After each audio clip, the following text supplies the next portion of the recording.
Alright,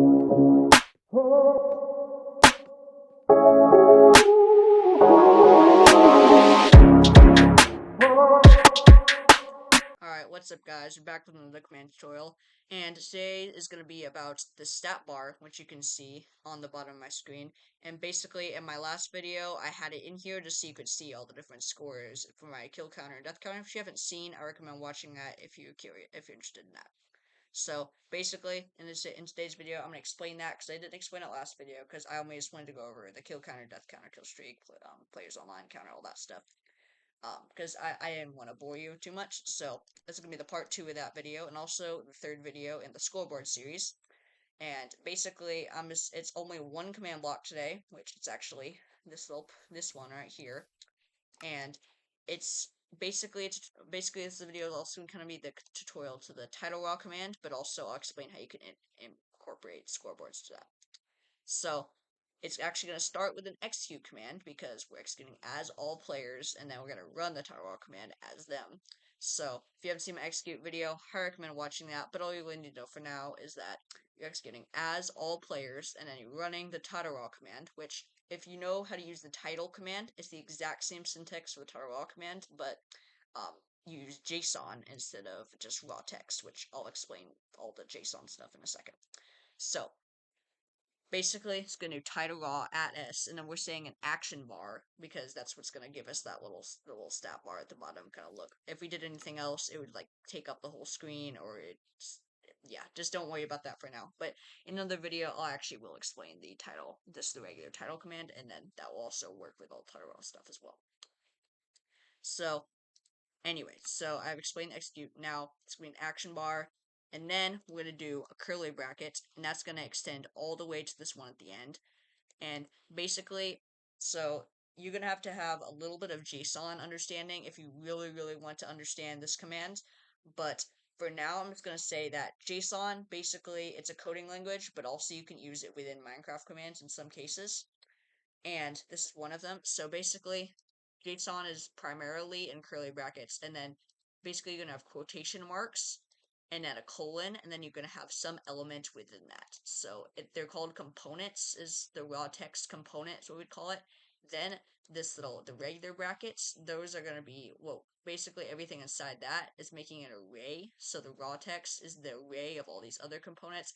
It's very weird. Like, again, you're going to have some JSON understanding to really understand this, but basically that's what this syntax is. So again, I'll put this in the descriptions. You don't have to learn all this yourself, but if you just want to copy and paste this, that's fine. But anyway, I'm just gonna jump into this a lot.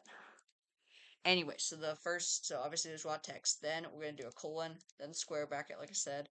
Then we're gonna do the first component, which is gonna be the text component, which is the simplest one. Literally all it does is just display raw text. That's it. So basically, there's actually not anything inside here except for this hidden thing, which basically, again, like text quotations, colon, then there's going to be a section symbol, and then the letter B. And basically what this does, and also for the section symbol, just look it up and copy and paste it in here. There might be a way to do it with emojis or something, but for now, just go, like, look up section symbol in Google and copy and paste it. So basically, copy paste that to Minecraft, and then we'll put the letter B, which gives us kind of a light blue color. And actually, I'll also put a link in the description to basically a file that'll have all the different formatting for this, because there's a ton. There's even one like, the enchanting table language. There's even one you can like turn it into like that magic language or whatever. So basically, that's gonna change it to blue. Then the selector one basically just applies to an entity, and in this case, it's gonna be at s. So basically, all it does is just display their name at the top. Pretty simple. And then we're gonna add another text component after that, and then we're gonna do \in, and basically what that does is it's almost creating enter and like a document. But in computer programming, use \in, and we're doing that twice, so we can get 2 lines. So it'll go down and then go down again, so we kind of get that nice little. I prefer it that way, but you don't have to add 2. But I like the little gap between all the other scores. So basically after that, we're going to get to our next component, which is the score component, which is the most complicated one for the most part. And basically, it's going to be another component, another like bigger component within that. So basically, it's going to be the score, and that it's going to be score colon, then another curly bracket, then the name component, which you can do add s here, but you can also do the asterisk, which means all. I'm not really sure why. It's weird. If you want to do s for your own thing, that works fine, but also the asterisk works fine too. So I don't know why that works, but it does. So again, it's the name, then you can put a comma, and then we're gonna do objective, and then and then that's gonna be the kills objective. And then if you can change this to whatever you want. So you can change this to, like, say there's a money objective in your world, you can change that to money or whatever you want. But basically, it's gonna be all within the same curly bracket. You're not gonna do that twice. It's just gonna be all in the same thing. Then you close off the curly bracket of the main score one. So remember to do that, because if there's anything wrong with any of this JSON, the entire command will break. So make sure you're checking all your syntax. And then the next one is going to do another text one. We're going to change the color to like a light orange. And then we're going to do the exact same thing that we did with the kills. We're just going to do that with deaths. So not much to go over there. And then same thing with killstreak as well. And then this last one is actually a little bit more complicated, but not really. It's just you have to have an idea of some of the other command blocks. So basically, is going to be players online, and basically I set up a scoreboard for the objective alivePlayers. So basically, or I don't know why I named it alivePlayers, but I did. And that basically objectives are like fake players, so you can actually give them their own score for some reason.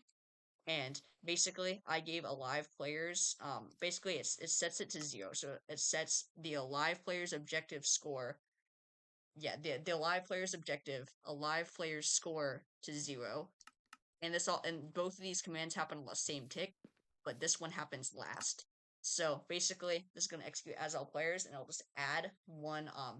It'll basically add 1 to the alivePlayers score, executing as each player. So that'll make sure there's an actual player count. So right now it says 1, and since this all happens on the same tick, it's not going back and forth between 1 and 0, because the game will be updates every tick. So basically, it's gonna say 1 player. If I got, like, say Cassius to join, then it would say 2, and then if you left, it would say 1 again. But basically, that's a player counter. And the way I incorporated into this is we did the exact same thing as we have with all the other scores, but instead of all or the asterisks, we said alivePlayers, and then obviously the objective alivePlayers. But basically, that's going to display the exact same thing for every person's stat bar. So yeah, anyway, that was pretty short, but there's a lot more you can do with this command. But honestly, that's them for the most part, what you're gonna use, because there's not a ton of other stuff that I feel like that's useful for it. I think there's like some kind of translate one that you can do, but I think that's only in Java. So anyway, thanks for watching. I know it's a shorter one today, but I just wanted to explain that real quick because I didn't explain that in my last video. And anyway, so please consider subscribing. If you like these command tutorials, or if you want to look at anything else on the channel, because we actually have a lot of content, then recommend checking that out. But also, if you're just here for command tutorials, fine. I'm gonna keep making them for a while as long as they get views. So actually, even if they don't get views, I'll probably still make them because I don't know, I enjoy doing it. Anyway, so please consider subscribing, like the video if you think it's useful, and I'll see you next one. Bye.